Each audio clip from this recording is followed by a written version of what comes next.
મહેસાણા જિલ્લાના વડનગરમાં આવેલા સદીઓ જૂના અને ઐતિહાસિક હાટકેશ્વર મહાદેવ મંદિરના વહીવટને લઈને લાંબા સમયથી ચાલી રહેલ વિવાદો વચ્ચે આખરે ચેરિટી કમિશનરે કડક વલણ અપનાવ્યું છે।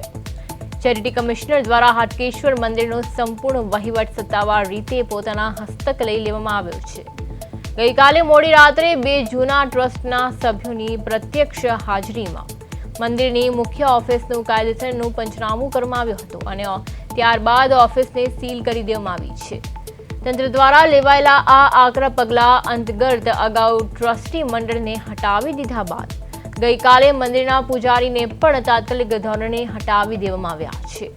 આ સમગ્ર હાઈ વોલ્ટેજ ઓપરેશન બાદ હવે આ પવિત્ર મંદિરનો વહીવટી ચાર્જ પાલનપુર ચેરિટી કમિશનર પી.કે. રાવલને સોંપવામાં આવ્યો છે, જેમણે સ્થળ પર પહોંચીને ઓફિસ સીલ કરવાની પ્રક્રિયા પૂર્ણ કરી હતી। આગામી સમયમાં મંદિરની વ્યવસ્થા સુચારુ રૂપે ચલાવવા માટે નવી કમિટી અથવા વહીવટદારની નિમણૂક અંગે વહીવટીતંત્ર દ્વારા વધુ નિર્ણય લેવામાં આવશે।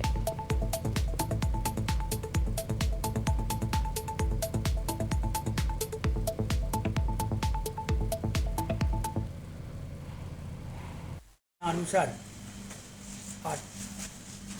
हाटकेश्वर महादेव दादानो जे वहीवट सोंपेलो हतो चेरिटी कमिशनर तरीके नायब चेरिटी कमिशनर तरीके अમને એ વહીવટ આજે હાજર બે ટ્રસ્ટીઓની સહીઓ તેમજ પંચોની હાજરીમાં સંભાળેલો છે। એની બીજી બધી વિશેષ પ્રક્રિયા આવતીકાલે કરવાની છે। સાહેબ, આવનારા સમયમાં આની શું પ્રક્રિયાઓ રહેશે એ બધી બાબતો તમને ટાઈમે વાકેફ કરીશું। એનાથી અમારી પાસે બીજી બધી હાલ કોઈ માહિતી નથી। અમે વહીવટ સોંપવાની છે, વહીવટ અમે સંભાળી લીધો। બીજી બધી બાબત જે અમારી પાસે આવશે તમને આવતી નેક્સ્ટ ટાઈમમાં વાકેફ કરી દઈશું। Thank you.